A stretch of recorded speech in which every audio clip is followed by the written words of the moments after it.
صل على نبينا صل على محمد.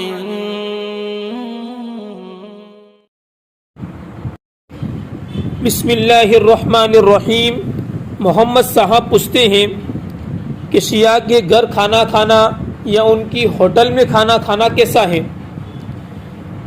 تو جواباً عرض یہ ہے کہ عام حالات میں تو ان سے تعلق رکھنے کی اجازت ہے، اچھے اخلاق سے پیش آنا جائز ہے، لیکن مستقلاً دوستانہ تعلق رکھنا اور ان سے میل جول اس طرح رکھنا کہ شیعہ اور اسلام کا فرق ہی ختم ہو جاتا ہو تو اس کی اجازت نہیں ہے.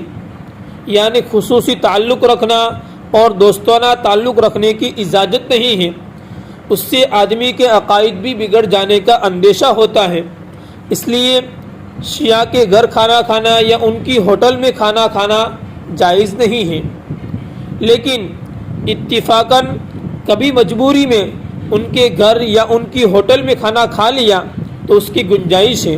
لیکن مستقلاً ان کے گھر کھانا کھانا یا ان کی ہوٹل کا گاہک بننا، یعنی مستقلاً ان کی ہوٹل میں کھانا کھانا، اس سے احتیاط کرنا چاہیے.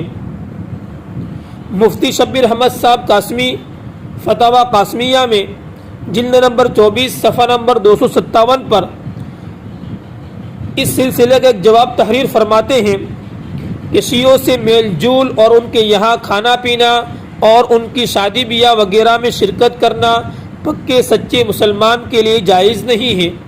نیز غیر مسلم ہندو کے ساتھ کھانے پینے میں کوئی ظاہری دھوکہ نہیں ہے، اس لیے اس غیر مسلم کا کفر تمام مسلمانوں پر ظاہر ہے. اس کے ساتھ کھانے پینے سے دوسرے مسلمان اس غیر مسلم کے مذہب کو صحیح نہیں سمجھیں گے. اور شیعوں کے ساتھ میل جول میں یہ دھوکہ ہے کہ انجان لا علم مسلمان اس کو دیکھ کر شیعہ کے عقائد صحیح سمجھ سکتے ہیں، کیونکہ شیعہ اپنے کو سچا مسلمان ثابت کرنے کی کوشش کرتا ہے. لہٰذا تمام مسلمانوں پر ضروری ہے کہ شیعوں کے ساتھ میل جول نہ رکھیں. مستفاد فتاوی احیاء العلوم جلد نمبر 1 صفحہ نمبر 152.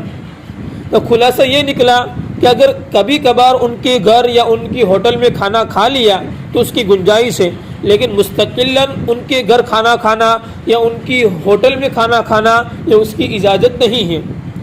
واللہ اعلم بالصواب.